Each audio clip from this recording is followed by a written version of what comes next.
So today we're going to talk about oranges. I put on orange lipstick and I've got a special hairdo for you. My husband said, why don't you try this? So I have. I don't know how silly I look, but there you are. Now, what I do with oranges is I like to take off the peel like this using a peeler. So you just get a very thin bit of the peel, which tastes very good, and you can cut it into thin strips like that, etc. I'm not going to do the whole thing for you. Cut it into thin strips, and then I put it all into a freezer box and freeze it if I don't make it into marmalade straight away.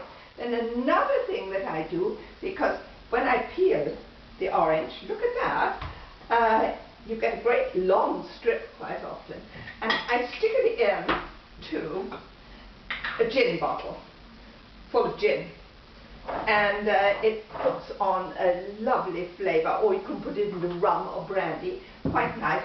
This outside layer, it's got all the flavour in it, but the white side of the part of the orange skin doesn't taste good at all. So I usually just take it off, put it in the compost, and peel it like this.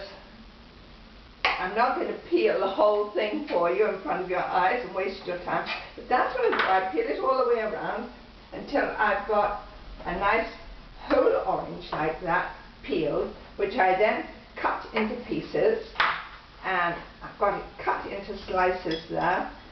And then I take the slices, cut them into cubes for making fruit salad and all sorts of things that are useful. I can either, of course, use them right away, or I can put them in a box and freeze them, and you know, they freeze very nicely. So that is what I do with my oranges. I thought you'd enjoy that. I hope you enjoy my funny hairstyle, and if you want lots of good tips and things, I'll say goodbye for the moment, but if you want lots of good tips, try some of my books. You'll find lots of tips and recipes in nearly all of them. Bye.